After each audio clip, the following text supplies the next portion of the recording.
Welcome, everyone.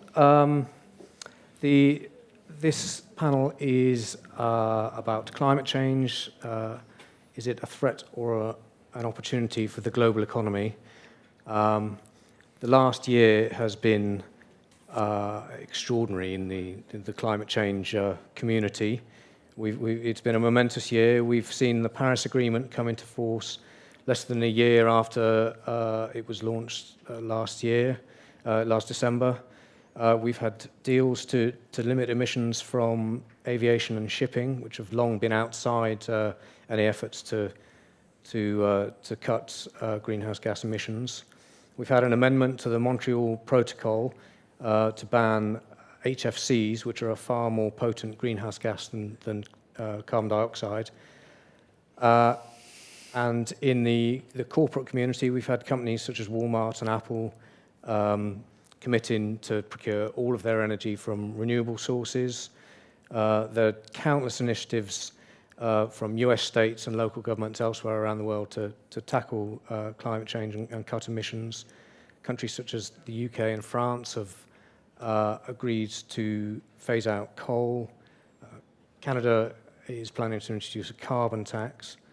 And by and large, the arguments over the science are done and dusted, and almost everyone agrees that is signed up to the idea that climate change is caused by CO2 and it's man-made. However, one of the people who doesn't believe that is shortly, we think, nobody knows, but is shortly to become the leader of the free world.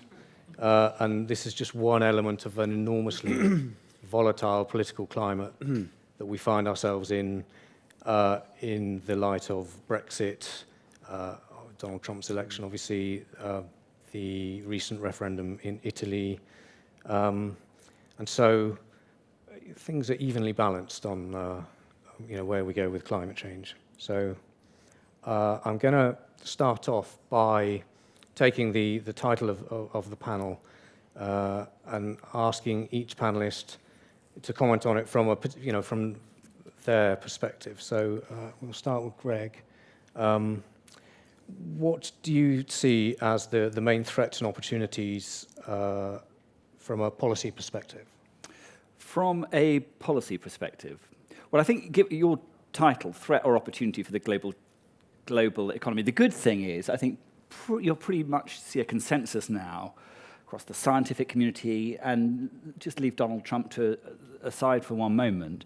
There's pretty much global consensus that climate change is a threat to the globe and by extension to the global economy. And if we don't act or don't act sufficiently, it will be a very real threat, particularly to the emerging economies. So it is a very real threat. But the response to that threat, I think, is now increasingly seen as an opportunity to reinvent ourselves, reinvent industries, create new industries, and create wealth and opportunity along the way.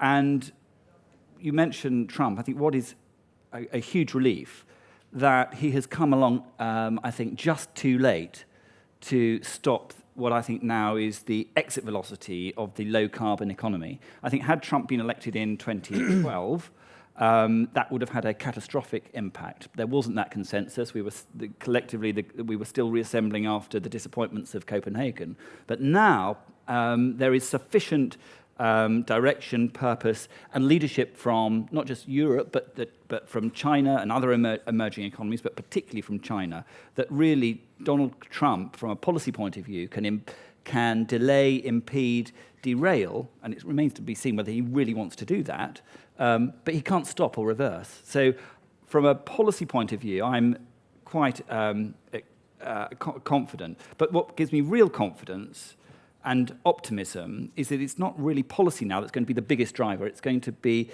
innovation and the economics of a low-carbon economy. We've now reached that point where we're not dependent on huge public policy interventions to make clean energy a viable, competitive alternative to fossil fuels. We're seeing amazing innovation in biotechnologies. We're seeing the whole low-carbon and circular economies actually become something which is real, tangible, scalable, and investable, and not just the plaything of politicians.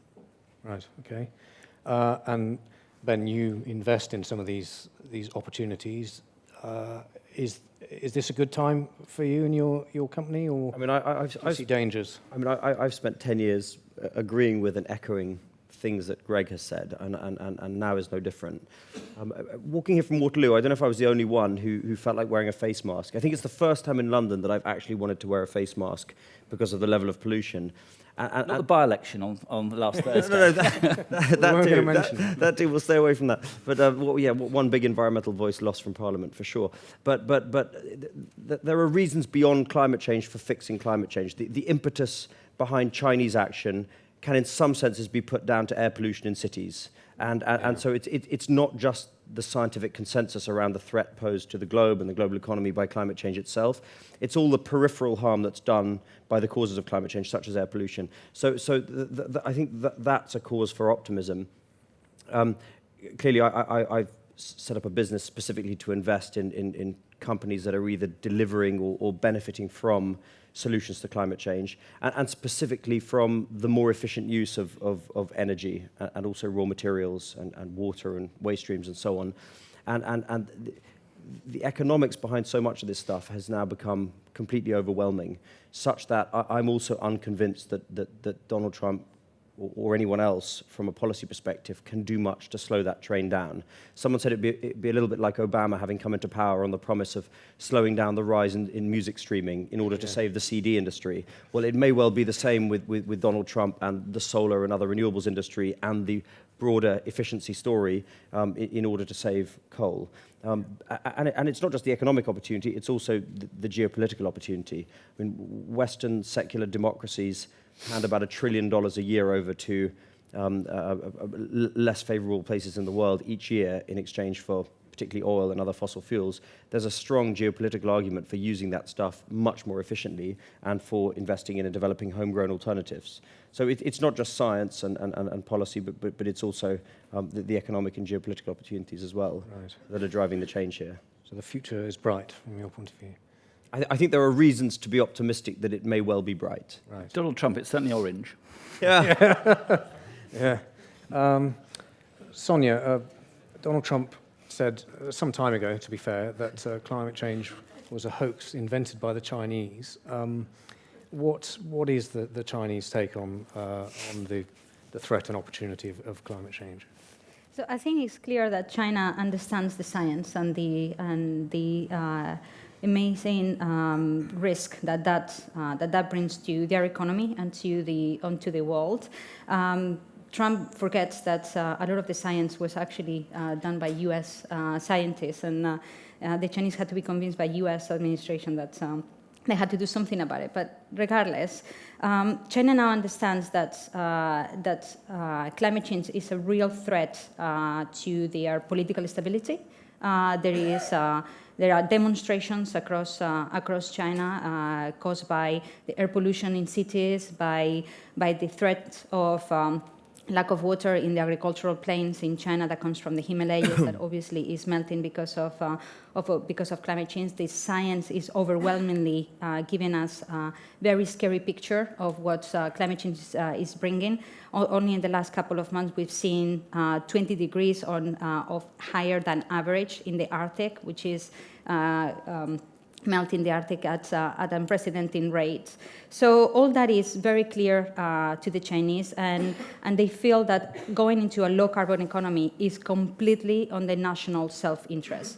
And therefore, they are not going to be derailed by a Trump administration or by any other political situation. Obviously, the U.S.-China collaboration was absolutely critical to deliver Paris, and it was definitely critical to deliver a lot of the progress on HFCs and the Montreal Protocol, etc. So it's definitely going to be missed.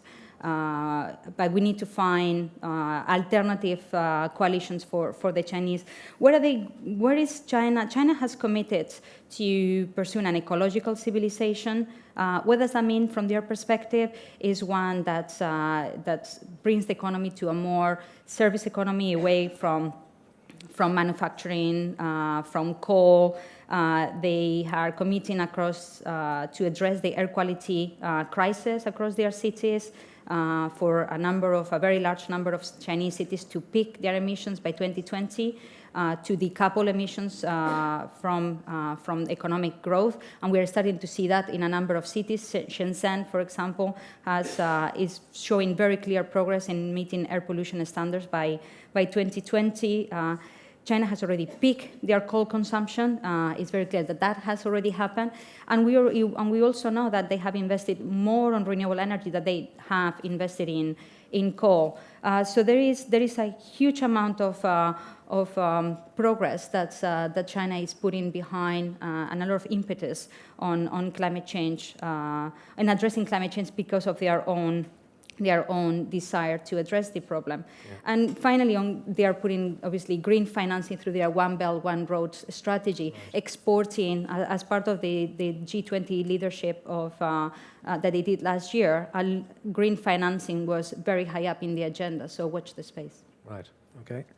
David, I'm going to skip you for now and ask Gerard, because the Oil and Gas Climate Initiative is a grouping of, I think it's 10 oil companies, oil and gas companies.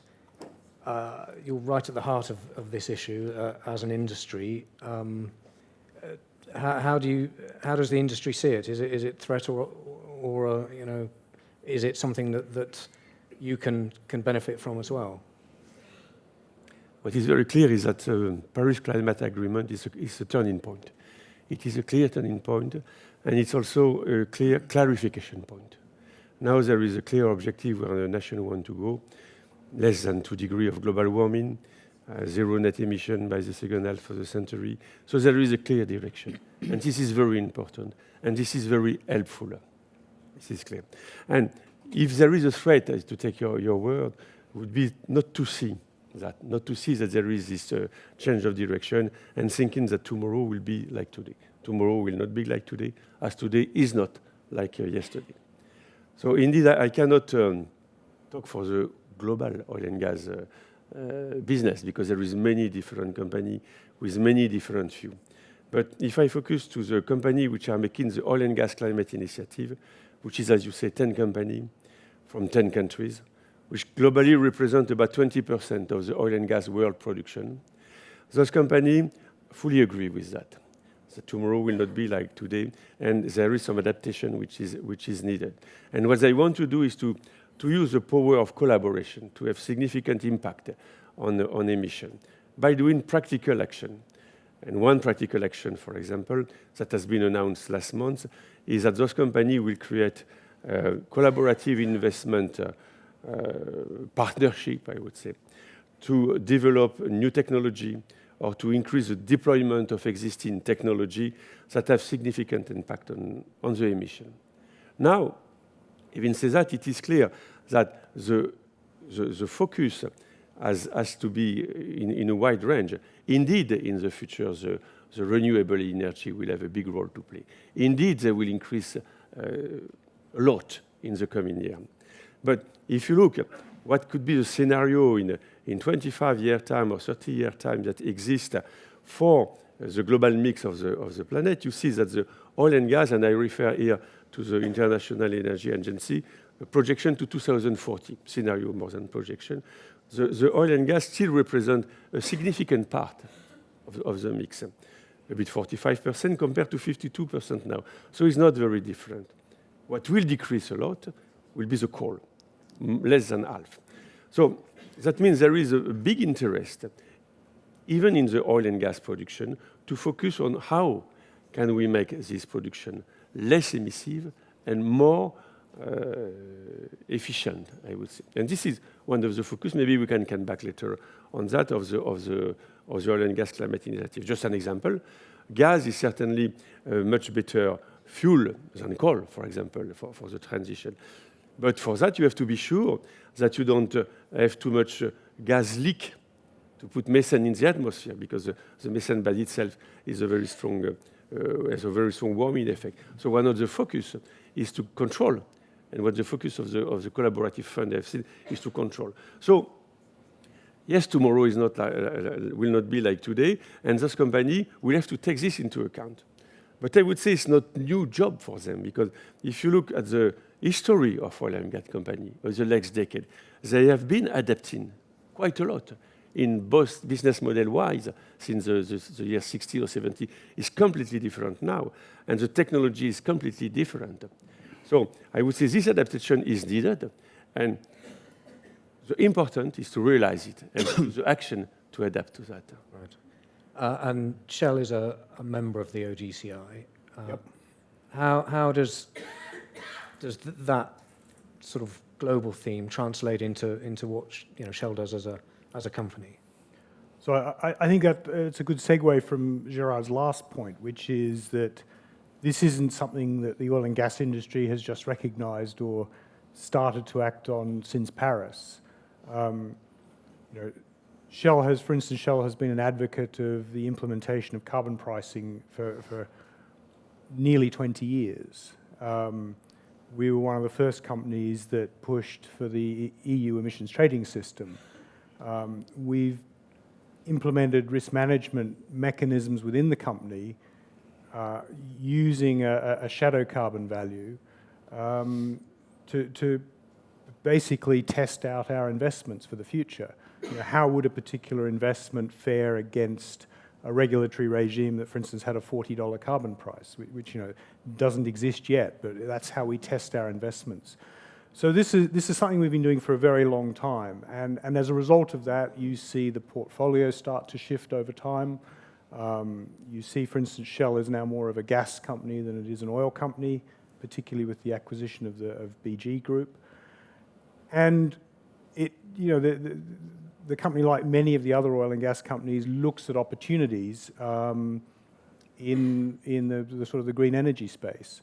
Yeah. So, for instance, Shell's one of the largest producers of sugarcane ethanol in the world through a big acquisition and operation in Brazil. Yeah.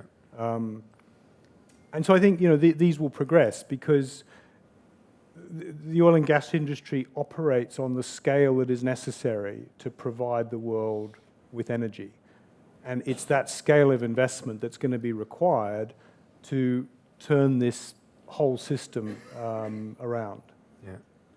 Do you see any prospect of, you say you have an internal carbon price of $40. Yep. Do you see any prospect of an external carbon price at any level? Well, I think many of the pieces are there. So I think there was a good comment earlier that you went back to 2012 and we're all in danger of this thing collapsing completely in the aftermath of Copenhagen and the couple of years after that. But since then, I think there's been a recognition globally that carbon pricing is a key element of the solution set. You can't just rely on the cost of technologies coming down and somehow, I think it's wishful thinking to just imagine that the whole energy system turns over as a result of that. So you have to implement the carbon price as well. I think we're seeing, we've seen it obviously in the EU for many, many years now. It's prevalent in North America. It's starting to be picked up in many other countries. And the big country that's now on the starting blocks and ready to go is China. Right. So China has had a number of provincial systems with carbon pricing over the last few years. And in 2017, that is going to come together into a nationwide cap and trade system, although we've yet to see the design of that. Could I just disagree with that slightly? Yes, feel free. As when I was minister here in the UK, the emissions trading scheme was part of my remit. So I did everything that I could to try and breathe life into the EU ETS without any success whatsoever. And if you go back, say, 10 years, emissions trading was the sort of universal panacea. It doesn't matter what the climate change problem was that was raised, emissions trading was going to sort it out. And I think now the reality is that emissions trading is still, and carbon pricing more generally, is still a very important part of the toolkit, but it's no longer sort of dominates the policy landscape. And if you look at where the energy system is being tipped upside down, it's not carbon pricing that is driving coal off the system, it is regulation. Yeah. So here in the UK, we have effectively an emissions performance standard like they have in California. And it's that government regulation and turning the screw on regulation that's going to take coal off the system here in the UK within the next decade. And it's regulation on what can and can't be sold through the pipes that is actually going to drive the outcome. Now, for an economist, a carbon pricing is a much purer way of doing this, but I think it's going to just be one of several tools in the policy box. Do you think that they're mutually exclusive, carbon price and regulation? No, not at all. They I can think work together? there was perhaps a time when they were seen to be as such, and you had to pick your side. I think now, in a more sort of integrated economy, that it's going to be horses for courses. In the EU, I see very little sign of, particularly if post-Brexit, the UK's not there. I don't see a champion for markets and market-based solutions in the way that the UK has been for the last decade, really being there that would be sufficient to breathe life back into the ETS. But as you say, China, for example, bizarrely, may actually have the political will to operate a system that does make sense. Yeah. But you do need to get the carbon price to a sufficient level where it bites. I mean, and the problem in democracies is if you have a carbon price that bites in the short term at least, that has knock-on effects on people's energy bills. Yeah. And that can be very, very toxic politically. But in countries where you don't have to bother about elections, maybe that's something that is easier to contemplate. Yeah, maybe. Can I disagree with that? Off you go. So just a couple of two points very quickly, because I know you've got many points you want to cover. The first is that the biggest recent change in coal use in the UK has actually come when the British government introduced the £18 per tonne of CO2 floor price. And that's pushed gas more strongly into the mix and pushed coal out. So I think that, implemented properly, carbon pricing is a very powerful tool. The interaction between the carbon price and other regulatory instruments is one of the issues that the EU ETS has faced all along. That if you introduce other regulatory instruments in a cap and trade environment, you tend to depress the carbon price and raise the cost of compliance. Right. So you think it is one or the other? In the cap and trade instance, it has to be one or the other. In the carbon tax instance, that's not so clear, no. Okay. Can I come back to Brexit, you mentioned there? In the wake of that, one of the fears that many people had was that UK climate change policy would sort of go into reverse.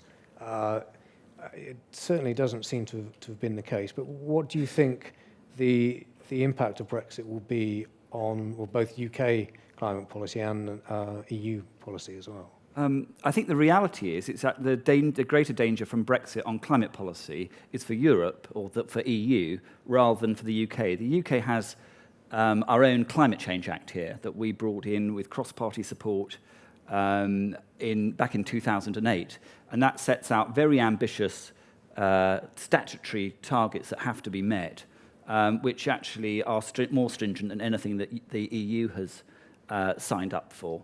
And so the other big danger is that if you look at the government that's been the most consistent progressive arguer for action on climate within the EU generally over the last 10 years, it's been the UK, EU ETS being a case in point. And we've been a great ally for Germany and at times for France when they've been trying to do.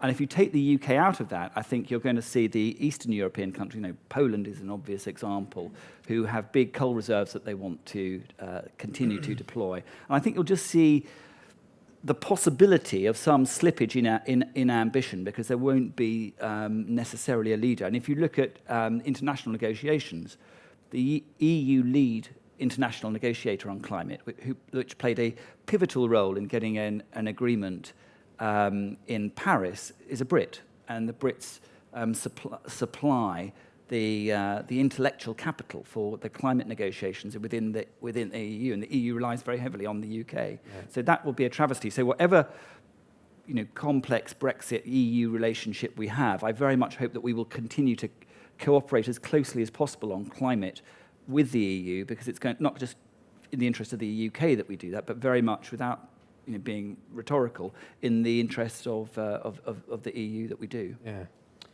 Ben, you're a sort of prominent Brexiter and also green investor. Do you think it will make any difference? So I don't know about prominent Brexiter. I mean, I've never spoken publicly really on that topic, although I'm not as alarmed as others, perhaps, by the withdrawal from the European Union on kind of any area. I mean, I think that the rise of renewables that make economic sense without government support represents a massive opportunity, particularly for institutional investors. So in an era of low interest rates, the institutions which rely upon long-term predictable income to meet long-term predictable liability, pension funds, insurance companies, and so on, are increasingly looking at infrastructure, and the biggest growing subset of infrastructure is renewable energy infrastructure, and pretty healthy yields if you look at US and European infrastructure, particularly solar and onshore wind. Right. So that's the biggest shift in the investment universe, is the opening of the eyes of institutional investors to that asset class, and ever-growing sums of money heading in that direction. Right. As far as Brexit goes, I think it's unclear. It's unclear what impact it will have on UK renewables. We've pretty much set our own policy so far. Yeah. Okay. Sonia, if I could... Also, actually, sorry, just on UK renewables, interesting, I think the climate of opinion now is that they didn't want renewable, the EU, informed by both Germany and the UK, don't want renewable targets post-2020. They want to go beyond to want carbon targets. But I think we're past the era of very narrowly based renewable energy targets. Right, yes. And I'm going to come on to that in a second. But sorry, if I could just ask you about finance and investors. How important are investors in driving this sort of push for cleaner energy, and what are they actually doing? Well, I think investors have been slower coming into the whole climate change movement, but we are seeing more and more interest in engagement and a greater understanding of what are the climate risks that matter for their investments, that go far beyond what is the physical risk to the assets of the company that they are potentially investing in, and how extreme weather events and floods or other impacts derived from unabated climate change can pose on their investments. They're starting to see also the transition risk. Are companies going to be able to embrace climate change as an opportunity and adapt their business models to the new reality? And what are the disruption technologies that can be brought to bear, and are they going to capture them, or are they going to be disrupted by it? But also potentially the risk of litigation. More and more active NGOs or advocates bringing that liability to them as a threat to litigation or legislation that is coming to bear. So the Financial Stability Board Task Force on financial-related disclosure, climate-related disclosures, it's a very long name, has been, as you know, chaired by Mark Carney and with Bloomberg on it, and very prominent economists.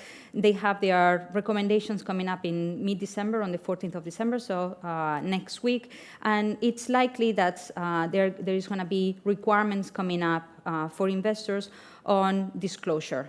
So that will be something that they will need to start talking about. What is the intensity of the carbon intensity of their portfolios, and how that is affecting their work.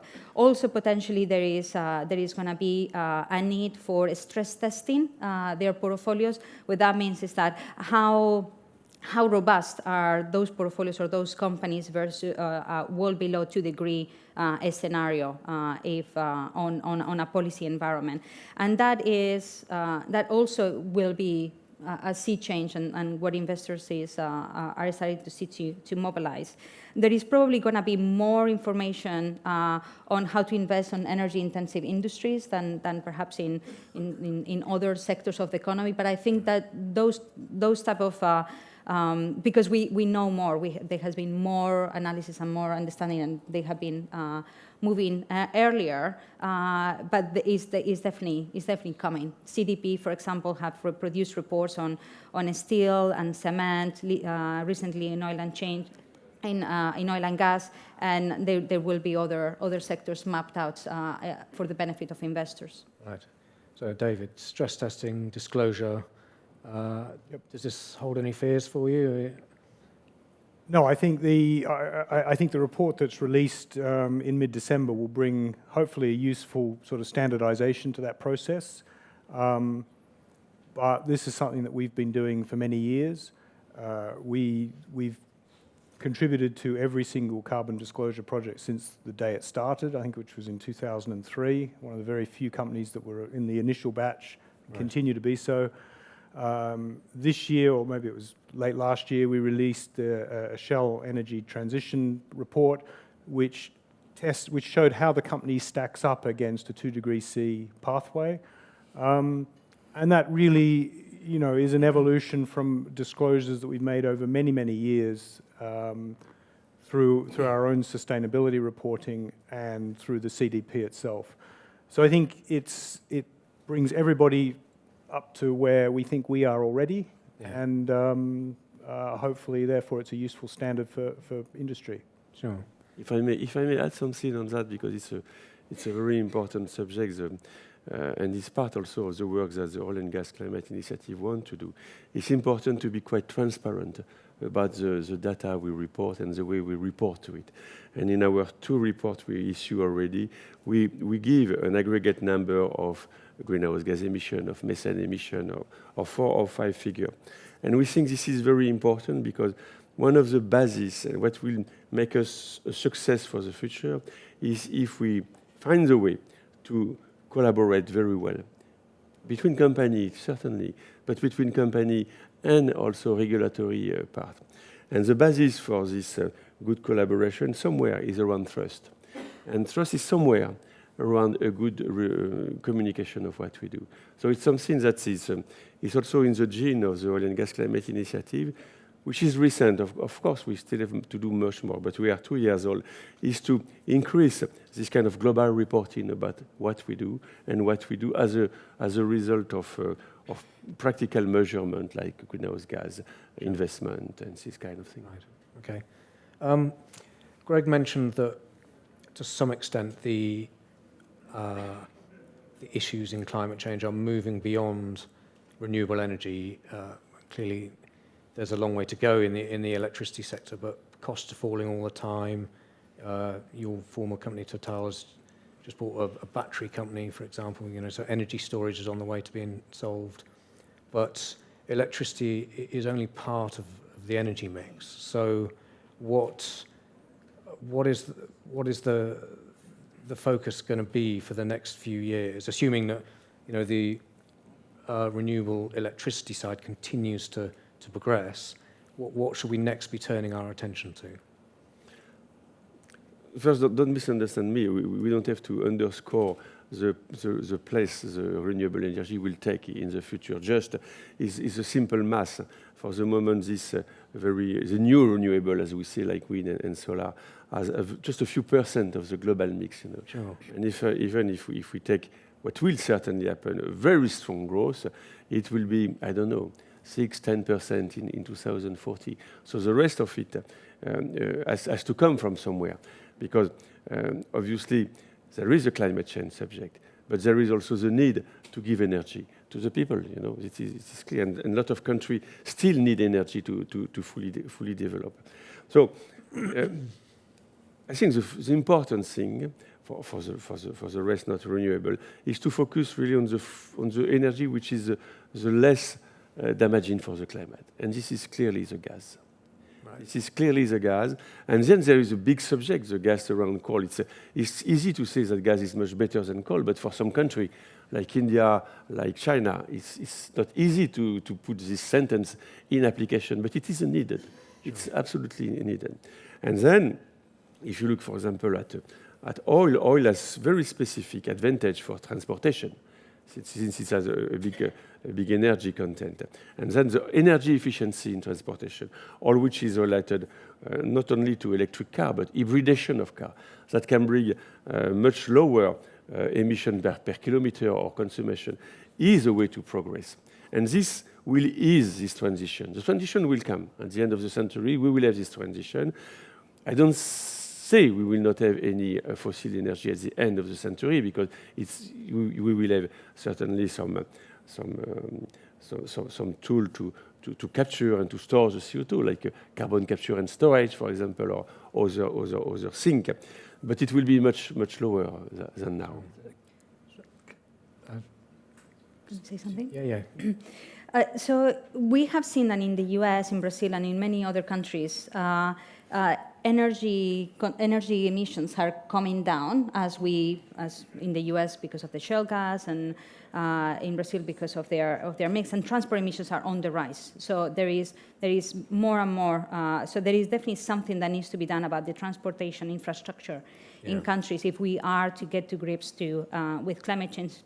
And part of the solution is electrification of the transportation system, and obviously that has to go hand in hand with a cleaning of our grids. But we cannot forget that 25% of emissions in the world come from industry: cement, steel, automotive industry, and others. And there hasn't been that much that we have been doing in the past with regards to getting those emissions down. And I think that has to do a lot with regulation, really good regulation, industrial carbon performance, rules on public procurement, on getting green public procurement rules, for example, in Europe, which could help with some of the politics that we are seeing around the world. Buildings, energy efficiency in buildings, about 15% of emissions. So that brings also the role of cities as leaders in addressing climate change. So in a vacuum of US leadership on this issue, industry, non-state actors like cities and others really need to rise to the challenge. Right. So David, do you think, are you seeing a sort of increased focus on buildings as largely sort of heat and cooling, and then obviously transportation emissions? These sort of go. So they do, and I think to what you do, you made a very good point in that it's not all about electricity, and that tends to be where we focus so far. So in the energy system that exists today, the final energy that we use, electricity makes up 20% of it, and 80% is largely natural gas, oil products, and some coal directly into industry. So in the 80-20 world, we're focusing on the 20 and leaving the 80. So we really have to put some time and effort into the 80. And I think it's going to come through many things. One of the big things that has to happen to the 80 is electrification of industrial processes, electrification where possible in the transport sector. But that's going to still leave a considerable wedge of emissions that we're going to be relying on fuels like oil and coal and gas for many years. And then we come back to carbon capture and storage. And in fact, if you look at any of the work that the IPCC does, and I think this will be shown up in their 1.5 degree C report that's coming out in 2018, if you don't implement carbon capture and storage, if this isn't a big part of the solution set, you're not going to get there. You're not going to resolve this issue within this century. So I think all of the above that everybody said is true, but there's some big pieces that are still missing. Sure. And nobody's mentioned land use. Well, I was going to come on to you. I was going to say, have you moved beyond investing in renewable energy? And So, I mean, at the moment, it's a much harder investable proposition, but it's a huge part of the solution, a huge part of the problem and a huge part of the solution. So, I mean, a significant chunk of global emissions come simply from destroying the world's forests, especially the world's tropical rainforests. And conversely, planting trees is the most effective way of capturing carbon and storing it, especially if you then use those trees to make buildings or whatever. So whether it's restoring wetlands, restoring mangrove forests, restoring tropical forests, and even changing the way we farm, just ploughing arable farmland releases a huge amount of carbon into the atmosphere. So the developments like no-till agriculture, which accounts for more than 50% of South American arable agriculture now. It's grown dramatically in the last 10 years. Hugely increases the amount of carbon that stays in the soil. Right. And changing the way we graze animals, sort of Savory Institute work around mob grazing and so on, also dramatically increases the amount of carbon that the soil can store. So I mean, the Nature Conservancy is doing some really exciting work, supported by SIF, on this stuff. You know, what role can changing the way we use land play in solving the climate problem? And it's potentially huge, potentially bigger than any other category. Right. Whether any of that's an investable proposition remains yet to be seen. I would say that forestry represents the most likely candidate for institutional investors. Well, I was going to ask you, Tonya, is this an investable issue or is it philanthropy? I think it's an investable proposition. I mean, and we're certainly working to demonstrate that that is the case, that there is a role for philanthropy, and what we are working on is ensuring that, for example, in Brazil, which we expect can do for reforestation what Germany did for solar, in terms of bringing down the cost, in this case, increasing the productivity of reforestation, by underpinning the political context and the policies that are necessary to have that in place. And we're working with the states in Brazil and with companies to make them comfortable on that with that policy environment. But directly collaborating with a number of investors and forestry companies in Brazil in pulp and paper, testing a number of reforestation models that will prioritize native species versus exotic species like eucalyptus, and mixing agriculture with agroforestry, we can see returns already between 5 and 15%, depending on the model that you see. You can expect 15 to 20% returns on eucalyptus plantation in Brazil, so it's still not there, but it's a good investable proposition that it will get better as a scale is gained. Right. Okay. I'm going to open it up to the audience in a second. I just have one last question that I will ask of everyone. What do you think is I'll start with you, Greg. What do you think is the most exciting opportunity in tackling climate change that will emerge over the next decade or so? Well, if I could just respond very briefly to this gas, and just reiterate this gas point. I mean, the idea that we can carry on burning gas till the end of the century, hoping that something else comes along, is completely crackers. If we do that, we will tear through any ambition to keep global warming below 2 degrees.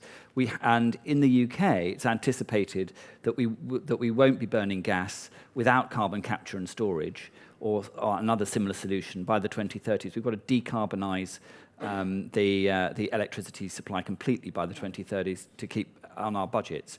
So, you know, I'm a fan of gas. The last big speech I made as a minister was called "Gas is Our Ally." But when we talk of it as a transition fuel, it does mean that, a transition. And that transition has got to be a short transition with a very clear idea of where we're landing on the other side, not sort of stretching seamlessly into the blue horizon. So gas is great, but a lot more needs to be done, and governments have got a role to play in supporting CCS so that we can continue to use it. In terms of what's the most exciting? I think you can now look beyond the energy sector, but certainly I think there's a consensus on the panel that, you know, we can't be complacent, but the huge strides in renewable electricity mean that we at least can see victory in sight. So there now needs to be a lot more innovation around all the other aspects in the economy.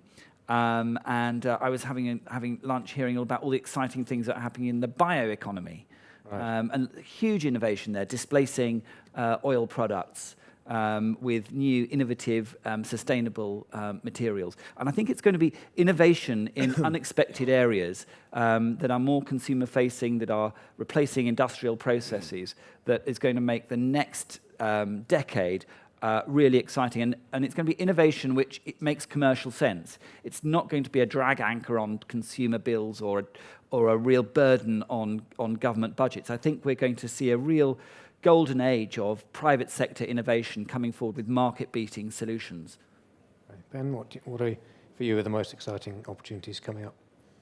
So I think in terms of the most exciting opportunities coming up for the world, as opposed specifically for investors, is the possibility of tackling climate change while simultaneously tackling the other major twin monster problem that we face, and that is the disappearance of biodiversity and the steady destruction of ecosystems on which all life depends.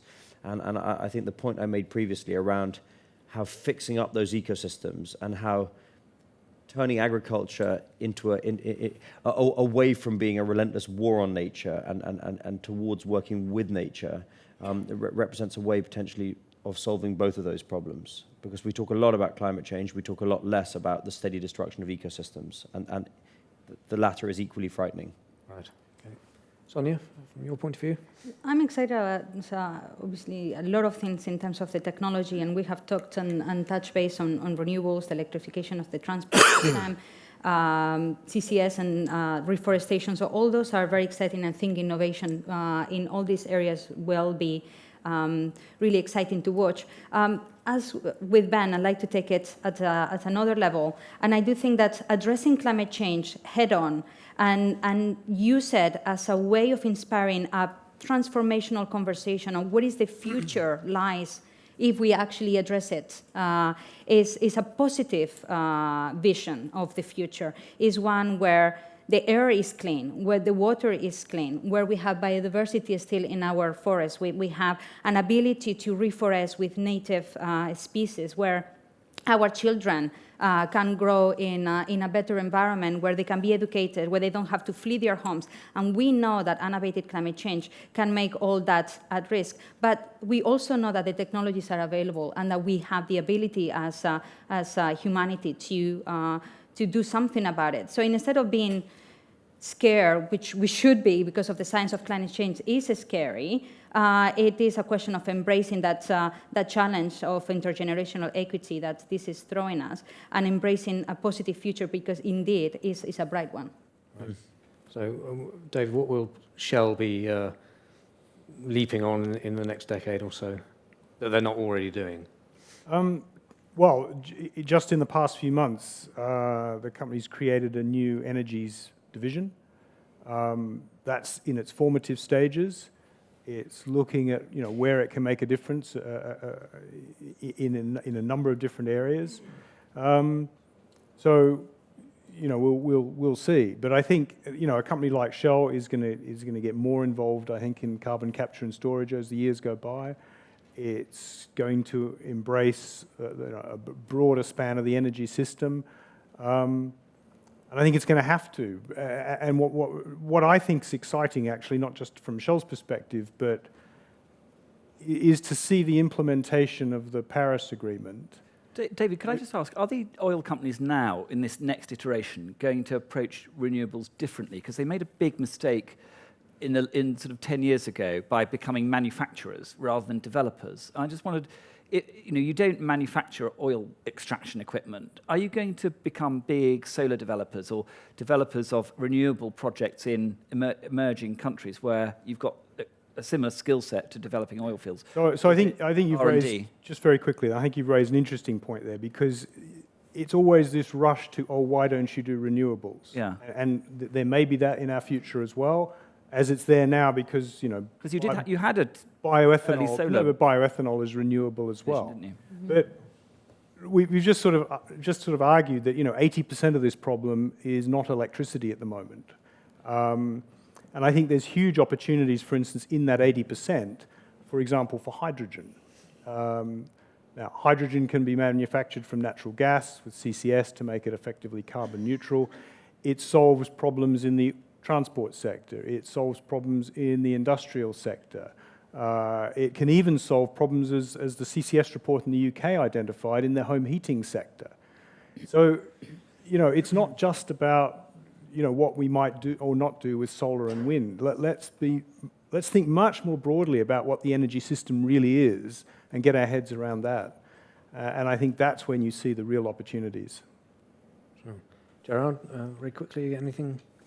For the next 10 years, I would say the first objective for the Oil and Gas Climate Initiative would be to walk the talk somewhere, to walk the talk and to have a very practical action on reducing emission. And the first step we did by creating this fund, which will be about $1 billion for the next 10 years, is really that, is walking the talk and focusing on what seems to be quite a consensus on the panel, which is technology. Clearly, there is technology that will happen that we don't see today.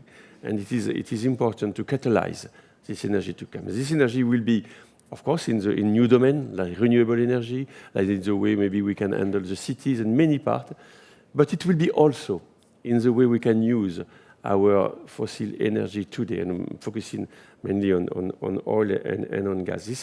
You cannot be dissociated. It's not one or the other. It's one and the other.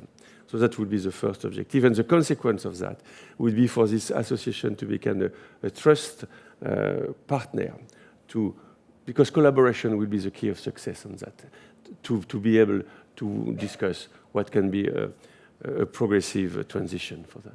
Sure. Yeah. Okay, thank you, everyone. Are there any questions, very quickly? So one at the back there.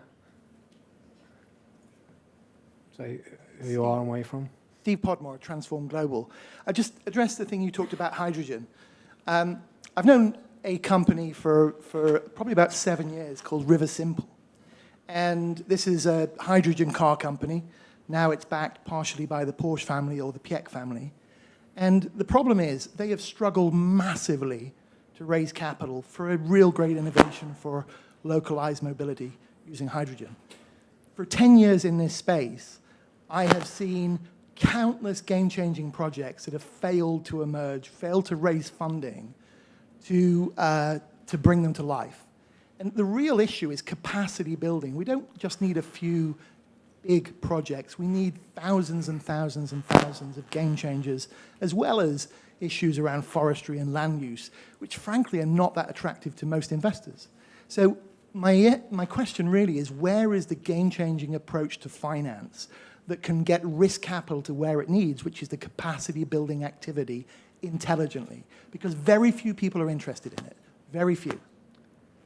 Sonia, do you want to tackle that? I agree. There is a ton of technology that should get off the that should get in finance, and it doesn't. I think a lot has to do with the policy context. You know, there has to be regulation that provides an incentive, the incentive for those investors to take some of these technologies. Can I just say, should that not be the job of finance, to take risk intelligently and blend capital and to create the instruments that can get that kind of activity funded? Yes, policy can help, guarantees can help, but the reality is people are not interested. They're just not interested in the capacity building early stuff. And I've been trying to do it for 10 years. And frankly, it's been a living hell. You know, the people who have ignored me, and I won't mention who in the room, but there's 4 people I've counted in the room, okay, who will not take a meeting, who will not have interest. Anything that's complex, anything that has got a long-term approach, people are not interested. And you know, Greg, because you've never taken the meeting. Forever. Yeah. Can I just... So I think, you know, the oil and gas industry has lived and breathed on risk capital for 150 years. That's what we do. And I think you're starting to see that same risk approach being taken with alternative investments. So, you know, we have $1 billion facility in Canada that's storing CO2, yeah? That's a huge policy risk, really, in terms of implementation.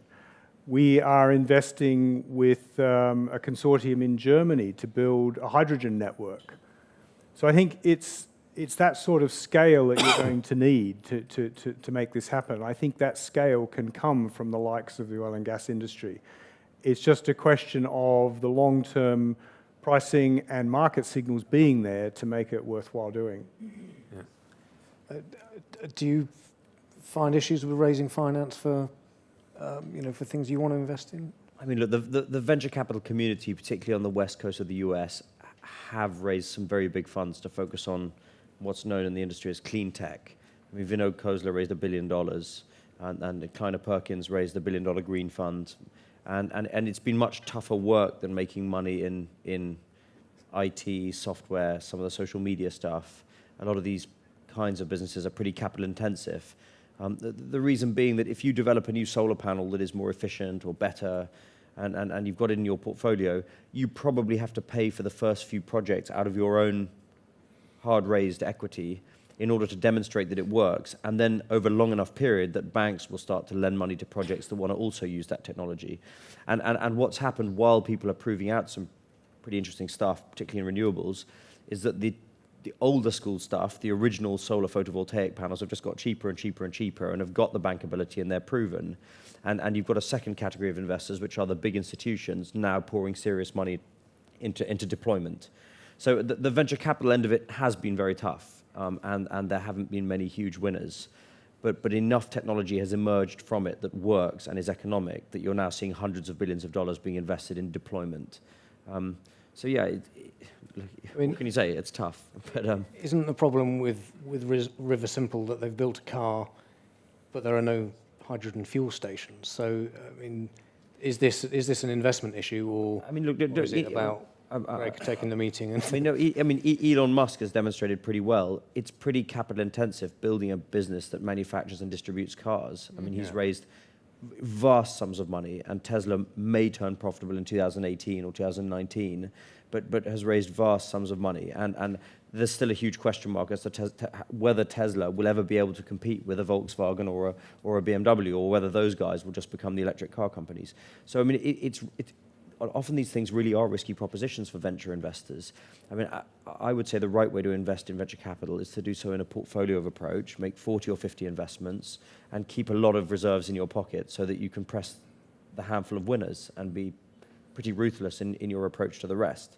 And some venture capital firms have made a bit of money in clean tech, but it hasn't been anything like the money made in social media or IT. Or. And I would just say I totally agree with Ben, and he knows much more about venture capital than I ever will. But there is a role for government. The interesting thing is now the cost of renewable electricity has come down, which has sucked up a huge amount of public funding to get it to that point. It does mean that there's a freeing up of future funding for other things. And one tangible commitment of that, or sign of that, has been the Mission Innovation Project, where a number of major economies, including the UK, the US, China, have committed to doubling, I think it's more than doubling actually, the amount that they spend on R&D for climate solutions. And I think the role of government is really to pump prime that very early stage, primarily university and desktop R&D, and then for the private sector to come in and commercialise that. And as Ben said, that is very challenging. Right, okay. Right, well, time is up. I'll leave you with this. I read this morning that Al Gore met Donald Trump yesterday, and Ivanka, and said that it was a very interesting conversation. So I think we must all pray that Ivanka stays healthy. And I just ask you all to thank the panel for some very interesting contributions.